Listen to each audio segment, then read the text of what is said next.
The sound of that steel door slamming shut, I'll never forget it. It wasn't just a door. It was my old life ending, my name, my history, my identity, all gone in an instant. They handed me a prison ID. I became a number, stamped on everything I owned. The guard said, "This is you now." He was right. My cell was a concrete box, thin mattress, metal slab, toilet, and a desk. That was home. The first night every sound echoed, coughs, shouts, footsteps. I lay awake, crushed by powerlessness. In prison you lose control over everything, when to eat, sleep, move. The lights go on and off when they say, you eat what they give you. The loss of freedom isn't just about bars, it's about losing control over your own life. That first night I felt smaller than ever, just another gear in a massive, uncaring machine. My world had shrunk to 4 gray walls and a number. I realized survival here meant letting go of who I was, but I wasn't ready to give up my humanity. Not yet.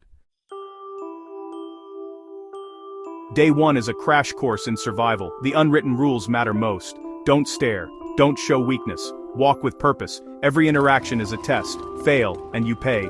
You decide fast. Victim or survivor. There's no middle ground. I kept my head up, spoke little, and watched everything.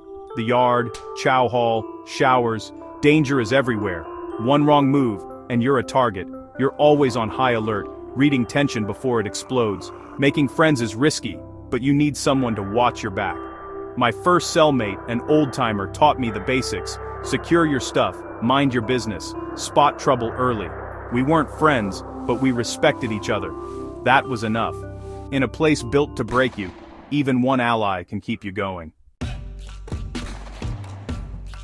Money doesn't exist in prison, but there's still an economy. Stamps are currency. Trade them for food, sneakers, even protection. Commissary snacks are luxury goods. Ramen noodles, coffee, these are gold. Guys run businesses from their cells, trading food or services for stamps. A packet of mayo can spark a fight.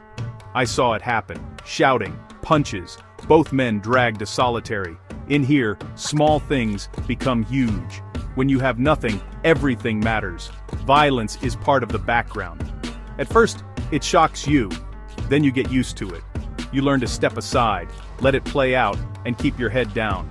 The guards break it up, clean the mess, and life goes on. But you never forget the sound of a punch, or the sight of someone going down. It hardens you, even if you don't realize it. The prison economy teaches you what's truly valuable, and how quickly things can turn brutal. Survival means adapting to this new reality. Time in prison is slow and heavy. Days blur into years. The only escape is finding something to hold on to.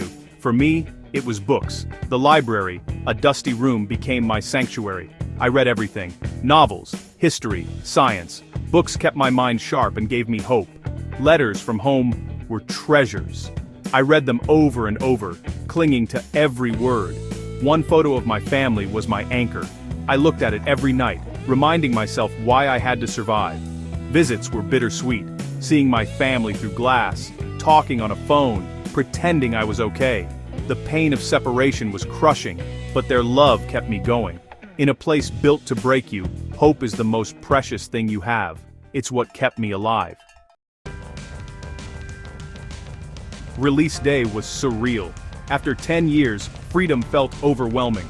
The world was loud, bright, and fast. I felt like a stranger in my own life. Readjusting was harder than I imagined. The prison followed me everywhere. I flinched at noises, stood with my back to the wall, struggled with simple choices. My family had changed. My kids were grown. I was a ghost in their lives.